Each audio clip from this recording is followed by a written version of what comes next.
The smell of blood and lye soap had become a permanent resident in my nostrils, a chemical marriage that no amount of fresh air could divorce.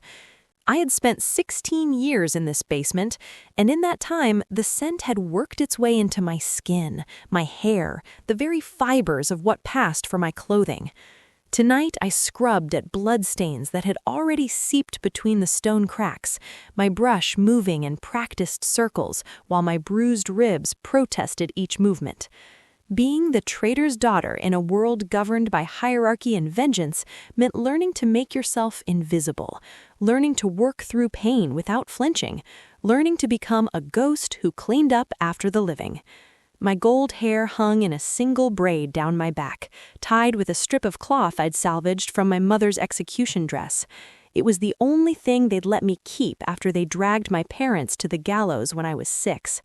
The fabric had faded from deep crimson to rust brown over the years, but I wore it always.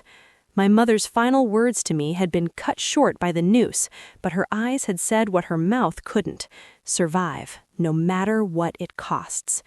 The memory had become my anchor in moments like these, when my wolf was little more than a whisper in my mind, when my hands were raw from cold stone and harsh soap, when I wondered if 16 years of survival were merely 16 years of dying slowly.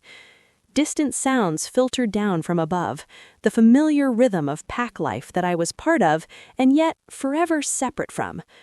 Footsteps crossing the main hall, voices raised in conversation or argument, the clatter of dishes from the kitchens, and then, cutting through it all, a sound that made me pause mid-scrub, a crash, breaking furniture, a woman's scream, sharp and terrified, running footsteps overhead, moving fast. I kept my head down and continued working. Whatever was happening above wasn't my concern. Nothing above the basement was ever my concern. I was 22 years old and had learned long ago that curiosity was a luxury the trader's daughter couldn't afford.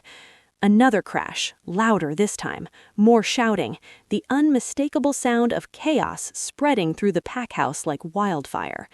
Prince Dirk was having another episode. The pack house whispered about him constantly, the cursed prince, the violent boy, the child who'd driven away more caretakers than anyone could count.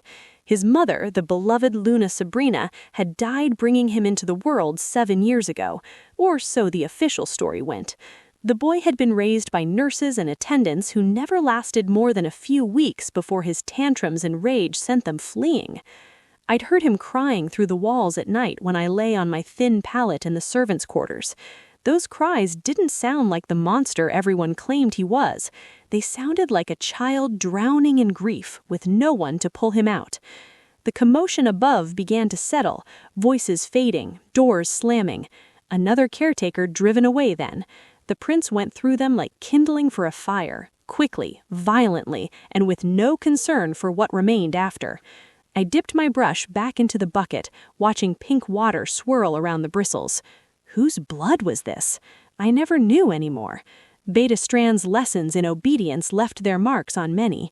The yellow-green bruises on my own cheekbone were 3 days old, fading into that sickly color that meant they'd be gone in another week. Until the next time. There was always a next time. Heavy footsteps echoed from the stairwell. My entire body went rigid. Footsteps on the basement stairs were rare.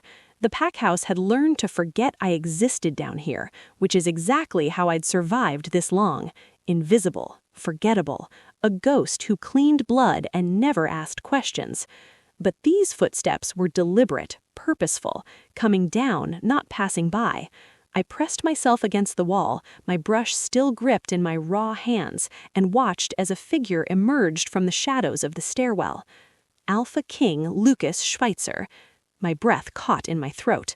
He moved with the exhausted authority of a man who'd held power too long without rest, his broad shoulders tense beneath a midnight cloak, his face carved into lines of permanent weariness. The torchlight caught the silver threading through his dark hair, the tightness around his eyes that spoke of sleepless nights and impossible burdens. He was alone, no attendants, no guards, just the Alpha King descending into the basement where the trader's daughter scrubbed blood from stones. This couldn't be good. His gaze swept the basement, taking in the shadows and cold stone and the evidence of violence I'd been trying to erase. Then his eyes found me, huddled against the wall with my scrub brush and my fear. For a moment, neither of us moved. I couldn't read his expression. Exhaustion, yes, but something else too. Something that looked almost like desperation. "You, Omega, stand up." My legs trembled as I struggled to stand, the scrub brush clattering from my hand. Up close, Lucas Schweitzer was overwhelming in ways that had nothing to do with his physical size. His alpha scent rolled over me in waves, making my damaged wolf whimper and retreat further into the silence where she'd lived for years. But it was his eyes that held me, storm gray and carrying the weight of leadership like stones tied around his neck. "Your name." It wasn't quite a question. "Claudia, Alpha?" My voice came out barely above a whisper, roughened by years of staying silent when silence was survival. "How long have you served this pack house?" 16 years, Alpha, since I was 6. The silence stretched between us, heavy with unspoken history. His gaze traveled over my scarred arms, my too thin frame, the yellow-green bruises on my cheekbone that marked Beta Strand's most recent reminder of my place. "You're the traitor's daughter." The words hit like a physical blow, though I'd heard them 1,000 times. "Yes, Alpha." I waited for dismissal, or worse, for the casual violence that sometimes came with being reminded of what I was. Instead, Lucas said something that made the floor tilt beneath my feet. "My son needs a caretaker." Surely I'd misheard. Surely he meant cleaning duties or laundry, or anything other than actual care of the prince who'd hospitalized trained nurses. "The boy hasn't eaten in 2 days," Lucas continued, his voice dropping lower. "He's driven away every woman we've sent, bitten one badly enough for stitches, pushed another down the stairs, broke her arm in 2 places. This afternoon, he threw a candlestick at the head nurse." His eyes met mine. "Every trained professional has failed." My throat had gone completely dry. "Alpha, I don't understand why you would—" "Because you're the last option," he said bluntly. "Because perhaps what he needs isn't someone trained to manage difficult children. Perhaps he needs someone who understands what it means to be trapped." The words settled into my chest. We were both prisoners in this pack house, both paying for circumstances beyond our control. Him trapped by duty and a son he couldn't reach. Me trapped by a crime I'd never committed. "If you succeed where others have failed," Lucas said, turning toward the stairs, "your circumstances may improve. If you fail—" He let the threat hang unfinished, which was somehow worse than any explicit promise of punishment. At the top of the stairs, he paused without turning. "He's in the North Tower, 3rd floor. The guards will let you pass." Then he was gone, and I was alone with blood-stained stones and an impossible task. I touched my bruised ribs, imagining worse injuries to come. But beneath the fear, something stirred, a strange kinship with this violent child I'd never met, a boy who'd been trapped just as long as I had, in different chains. I began climbing toward the North Tower, my hands shaking, my wolf silent as death. And from somewhere high above, I heard it, a child crying as if his heart were breaking. The North Tower stairs seemed endless, each step a negotiation between my body's protest and my mind's racing calculations. 3 flights up from the basement meant passing through territory I'd never been allowed to enter. The stone beneath my feet changed from rough and cold to smooth and worn, evidence of generations of pack hierarchy walking where I had no right to tread. By the time I reached the 3rd floor, my legs trembled from more than exertion. 2 exhausted guards stood outside an ornate door, their expressions shifting to disbelief when they saw me. "The Omega?" one said. "That's the Alpha solution?" I didn't answer. Didn't have an answer. They stepped aside, and I pushed open the heavy door. Inside, Dirk's chambers looked like a battlefield. Overturned chairs, torn curtains hanging in shreds, toys scattered like casualties across expensive rugs. The air smelled of fear and fury, and something else. Desperation, maybe, or loneliness so deep it had turned violent. "Prince Dirk?" My voice came out softer than intended. Silence. Then, from the closet, a low growl that raised every hair on my arms. I didn't approach.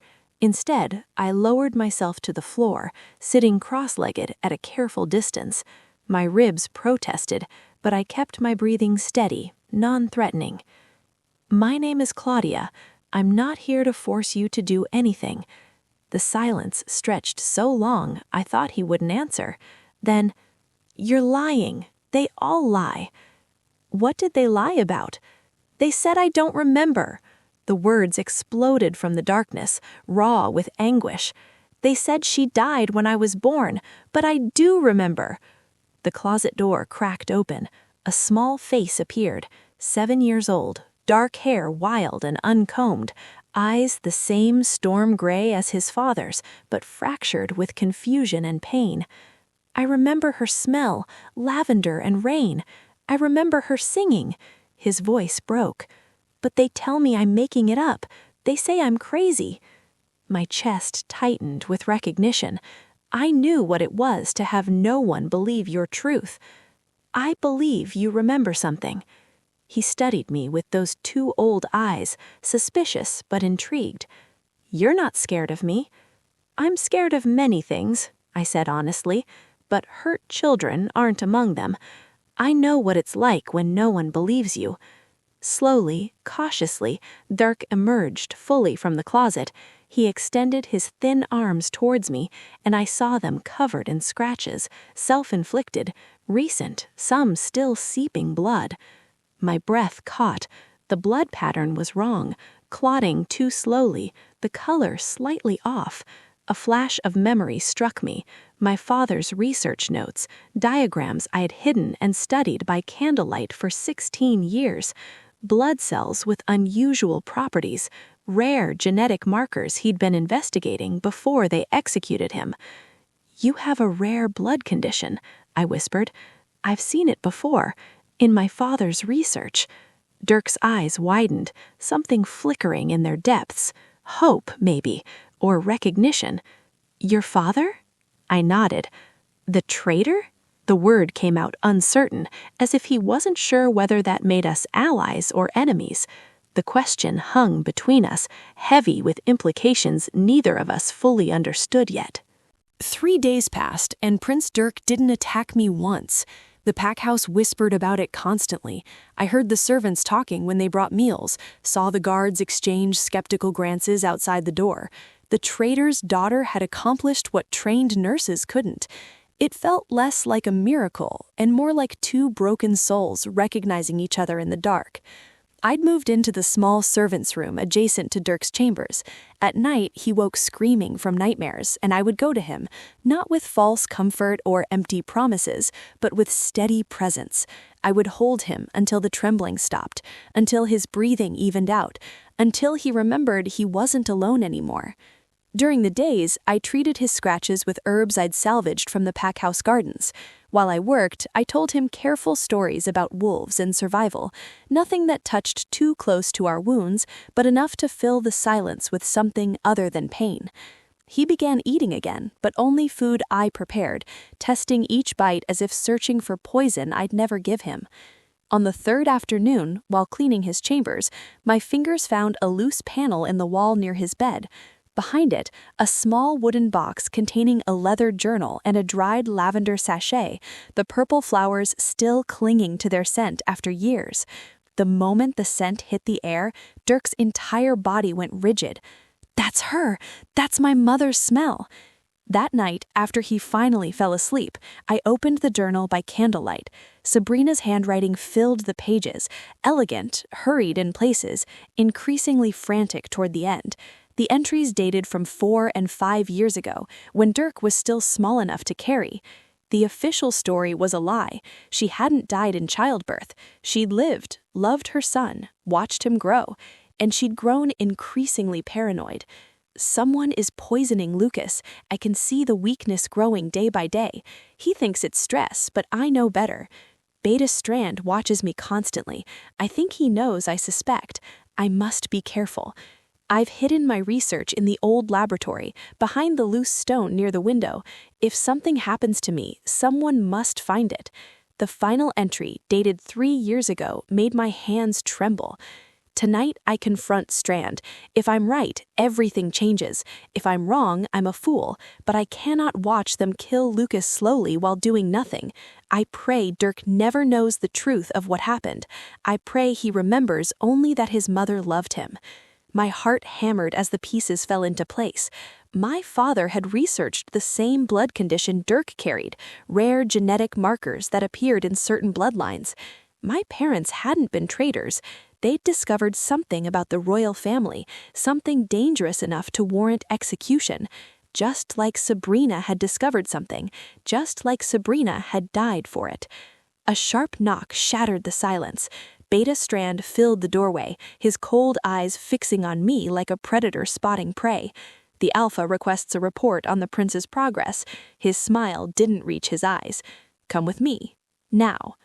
I quickly shoved the journal under Dirk's pillow, my heart hammering against my ribs as I followed Strand into the corridor. Strand's office smelled of leather and cruelty, familiar scents that made my body remember every beating his hands had delivered over 16 years. He circled me like a wolf cornering prey, and I pressed my back against the wall, trying to make myself smaller. You've accomplished what no one else could. His tone carried suspicion, not congratulation. How? I listened to him, I don't force. I kept my eyes down, my answers vague, revealing nothing. His fingers closed around my arm, bruising the flesh. Don't get ideas above your station, Omega. You're still the traitor's daughter. His smile cut like a blade. Your parents thought they were clever too. Look where that got them. The threat was clear, the reminder unnecessary, but Strand had always enjoyed twisting the knife. He dismissed me with orders to gather medicinal herbs from the gardens, a task meant to remind me exactly where I belonged, at the bottom. Dusk had turned the gardens gray and shadowed by the time I finished gathering what I needed. I was heading back toward the pack house when I heard voices near the greenhouse, low, conspiratorial voices that made me freeze. Beta Strand, and someone else. I ducked behind the stone wall, pressing myself into the shadows, hardly daring to breathe. The boy is stabilizing. The Omega is problematic. Physician Crust, the pack's head healer. Strand's response was cold. She's nobody, broken. I've made sure of that for 16 years. Her father was clever, Crust warned. She might be too. We handled the Sabrina problem. We can handle her if necessary. My blood turned to ice. We handled the Sabrina problem. The full moon ceremony is in 2 weeks. Once Lucas takes the ceremonial drink, it's done. The blood moon pack will move when he falls. And the boy? Dirk's instability delegitimizes Lucas's rule. A mad prince, a weak king. By the time we're finished, no one will question the change in leadership. The pieces fell into place with sickening clarity. A coup, coordinated with a rival pack. Years of slow poisoning. Sabrina hadn't abandoned anyone. She'd been murdered for discovering the conspiracy, just like my parents had been murdered for discovering something they shouldn't have. And Dirk had been kept traumatized deliberately, a weapon used against his own father's legitimacy. I retreated silently, mind racing with terrible knowledge. Who would believe the traitor's daughter over a beta and the pack's head healer? If I was wrong, I'd be executed just like my parents. If I was right and said nothing, Lucas would die, Dirk would remain trapped in trauma, and the conspirators would win. Thunder rumbled as I reached Dirk's chambers. Inside, he was screaming in his sleep, and the storm outside matched the chaos in my chest. I had to warn Lucas. Somehow, I had to make him believe. Thunder split the sky, and Dirk's scream tore through the night. I rushed to his bedside, but this was different from his usual nightmares. His eyes were open but unseeing, his small body rigid with a terror that had no name. He was trapped somewhere between waking and sleeping, caught in a memory trying to claw its way to the surface. Footsteps thundered in the hallway. Healers burst through the door, and behind them, Physician Kraust. "Memory suppressant," Kraust said smoothly, producing a vial from his robes. "It will calm him." Every instinct I possessed screamed danger. Memory suppressant, the same thing they must have used before to bury whatever truth Dirk carried. I threw myself between Kraust and Dirk. "No, let the memory come." His face darkened with fury. "You dare contramand me, Omega?" "Yes." My voice shook but held firm. The door crashed open again. Lucas filled the frame, his alpha presence making the room feel smaller, the air thicker. "What's happening?" I didn't answer him. Instead, I gathered Dirk against my chest and began singing. A lullaby my mother had sung to me, passed down through generations of women who'd known grief and survival in equal measure. The melody was old, older than memory, carrying the weight of ancestors who'd endured. Dirk's body suddenly went still in my arms. That song, she sang that song. His eyes focused, truly seeing for the first time since the episode began. Then the words came, fractured and terrible. "I was 4, not a baby. I remember." His small hands clutched my arms desperately. There was thunder, like now. She was scared. Lucas stepped closer, his face draining of color. "The bad man came." Dirk's finger pointed at Kraust, trembling. "The one who gives father medicine." Mother was yelling at him. "I know what you've done," she said. "I know what you're doing to him." Another man came, big, mean. His whole body trembled with the memory surfacing. He grabbed her, hurt her. She stopped breathing. My arms tightened around him as the truth spilled out. "They gave me something that tasted like metal, made everything fuzzy, made me forget." His voice rose to a desperate cry. "But I remember now. I remember." The silence that followed felt like the moment before an execution. Dirk collapsed against me, exhausted, but finally calm, after years of fragmented memories fighting to surface. He looked up at me with eyes too old for 7. "You're safe, like she was safe, before they hurt her." "The boy is delusional from trauma," Kraust began, his voice smooth, practiced. "Leave." Lucas's voice cut like steel through the room. "Now." Kraust's mask slipped for just a moment, revealing cold calculation beneath. Then he bowed and left, but I saw the threat in his eyes. After the door closed, Lucas knelt beside us. His hands trembled as he reached out to touch Dirk's hair, then pulled back as if afraid he'd shatter something precious. "Tell me everything you know," he said, his voice rough with emotion. For the first time, someone with power was ready to listen. But outside the window, shadows moved against the torchlight, and I knew with cold certainty we were being watched. The conspiracy was accelerating. We were running out of time. Lucas dismissed all the servants and healers with a single gesture. Alone in his private study, surrounded by dark wood and leather-bound books that spoke of generations of leadership, his alpha authority softened slightly. "My son trusts you. That's unprecedented." His voice carried exhaustion and something that might have been hope. "You've helped him remember what I should have seen. Speak freely." So I did.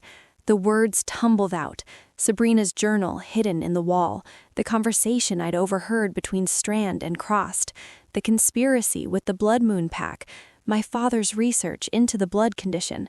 My voice shook, but I didn't stop, couldn't stop, not when the truth had been buried for so long under lies and violence.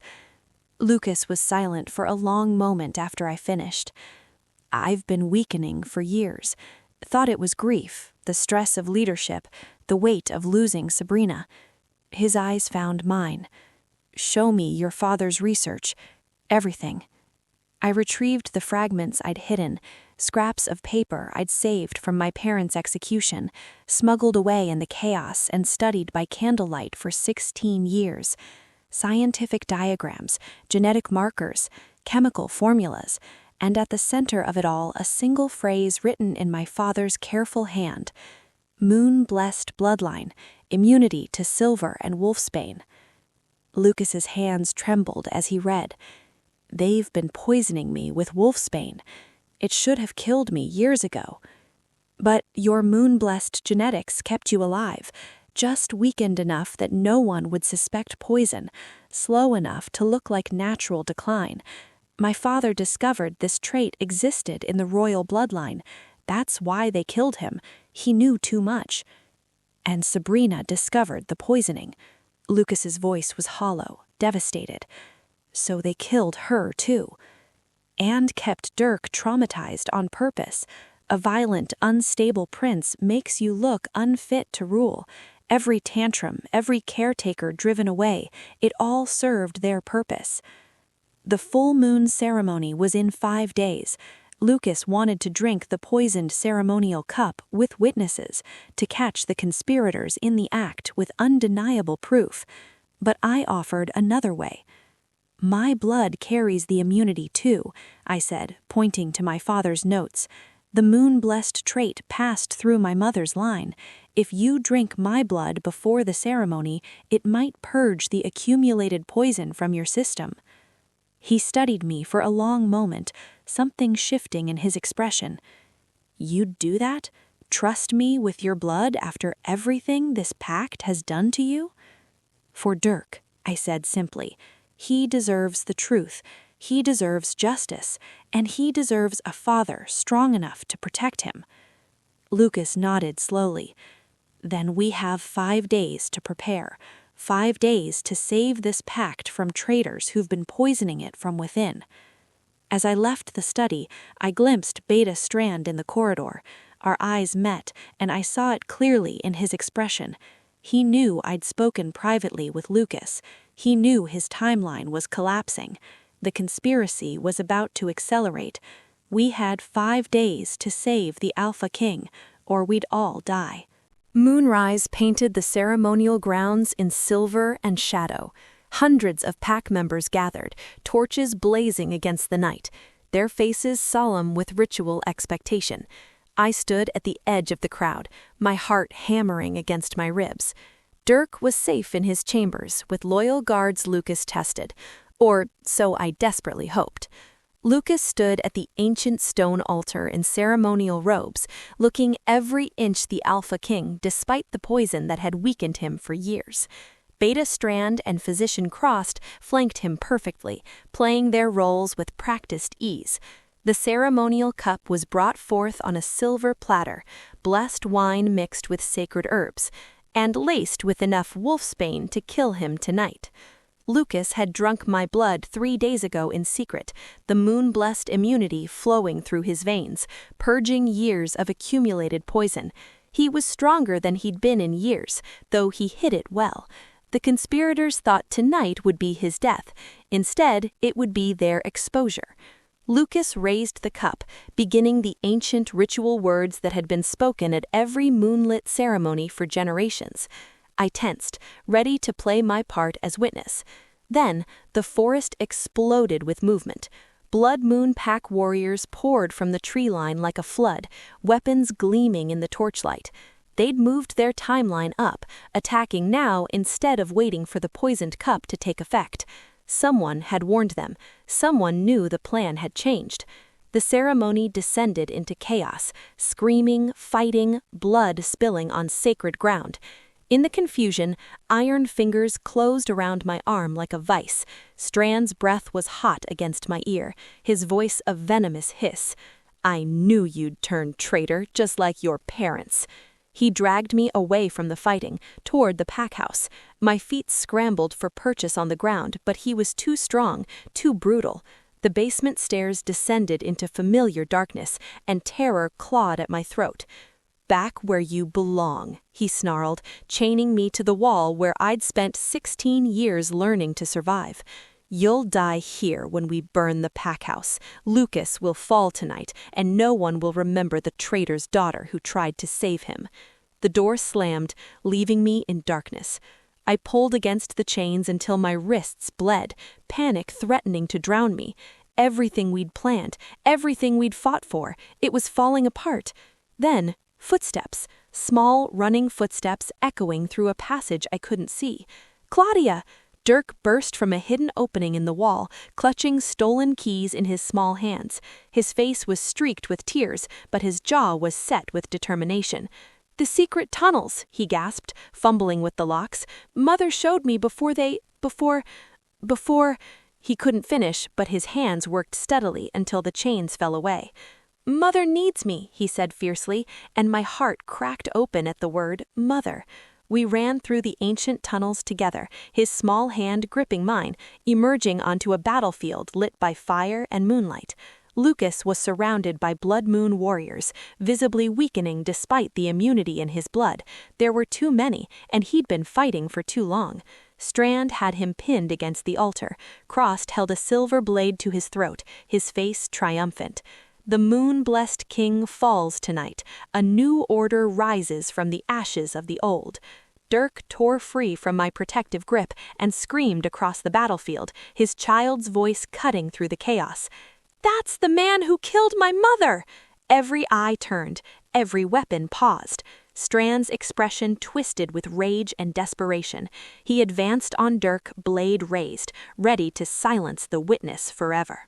I threw myself between Strand and Dirk without thinking, without hesitation.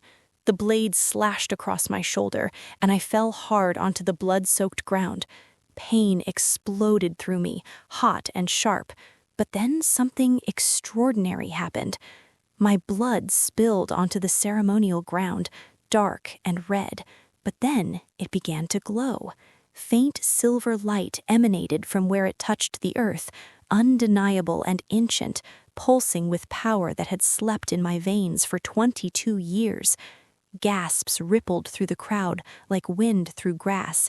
The oldest pack members dropped to their knees, recognition in their eyes. Moonblessed, the old bloodline. The ancient blood still lives. Strand's face went white with horror. Pack law was absolute, carved in stone by ancestors who'd walked with the first wolves. To kill moon-blessed blood brought divine retribution. He'd made a fatal mistake. I didn't wait for him to recover. Despite the fire in my shoulder, I crawled toward Lucas.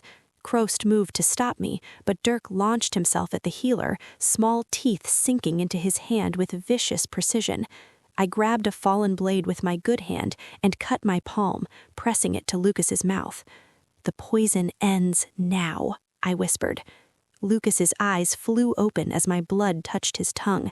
The moon-blessed immunity surged through him like wildfire, purging the last traces of poison, amplifying the strength he'd already regained. His body convulsed with returning power. His shift was magnificent and terrible, a massive alpha wolf, midnight fur rippling with recovered strength. The transformation alone sent Blood Moon warriors stumbling back in fear. The battle that followed was brief and decisive.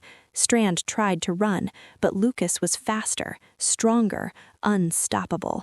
The beta died beneath the alpha's jaws, his conspiracy ending in blood and justice on the ground where he'd plotted murder. Krost attempted to flee into the forest, but loyal pack members seized him, dragging him back toward judgment he'd never escape. I collapsed onto the ground, vision blurring from blood loss. "Don't leave me like she did," Dirk's voice cracked with terror as he dropped beside me, his small hands pressing against my wound. "You promised you'd stay." "I'm not going anywhere, my brave pup." The words came out weak, but absolutely true. Dirk stood on shaking legs, tears streaming down his face, and turned to the assembled pack, warriors and families, loyal and formerly uncertain, all watching. "She's my mother now," he declared, his child's voice carrying across the sudden silence. "She chose me when no one else would. I choose her." Lucas shifted back to human form, his body still thrumming with renewed power. He knelt beside us both, his hand gentle on my uninjured shoulder. "Then she is Luna," he said, his voice carrying to every corner of the ceremonial grounds. "She has earned it with blood and sacrifice. She has saved her prince and her king. Does anyone challenge this?" Silence. Then, slowly, pack members began to kneel. 3 months later, the North Tower had been transformed. Dirk's 8th birthday celebration filled his new art studio with laughter I'd never imagined possible. The room was bright and warm, filled with paintings that spoke of healing rather than pain. Every wall displayed his work, landscapes and portraits, wolves running free under silver moons, and at the center, his masterpiece. My scars remained visible on my shoulder and wrists, raised silver lines that caught the light, but I wore them with pride now. They were proof of survival, of choice, of love that had conquered fear. The pack had been purged from conspirators. Blood Moon Pack had sued for peace once their allies within our ranks were exposed. My parents had been posthumously exonerated, their research honored. The old laboratory where my father had worked now bore a plaque with both my parents' names. Lucas presented me with Sabrina's journals, carefully preserved and bound in new leather. "So our son will know both the mothers who loved him," he said softly. I wept, understanding finally that I hadn't replaced her. I'd honored her memory by saving what she died protecting, by loving the son she fought for until her last breath. Dirk stood before his covered masterpiece, practically vibrating with excitement. "Are you ready?" he asked. We nodded, and he pulled away the cloth. The painting showed all of us, Lucas in his ceremonial robes, me beside him wearing the Luna's crown, Dirk between us with his hand in mine, and in the background, painted with such love and care, Sabrina's ghostly figure smiled with approval, her hand resting on Dirk's shoulder as if blessing everything that had come after her sacrifice. "She's not gone," Dirk said quietly. "She's just different now. She's in my memories where she belongs, not haunting me anymore, just there." Lucas pulled us both close, his arms strong and steady around us. "I spent 16 years learning to survive, but it took a broken boy to teach me to live. Sometimes the most beaten souls recognize each other not through their wounds, but through their refusal to let those wounds define them. We chose each other in the darkness, and that choice saved us all." The end. Thank you for watching this story to the end. If you enjoy this story, don't forget to like and subscribe. There's more coming, so do check it out. Click on the image showing on your screen right now to watch the next one.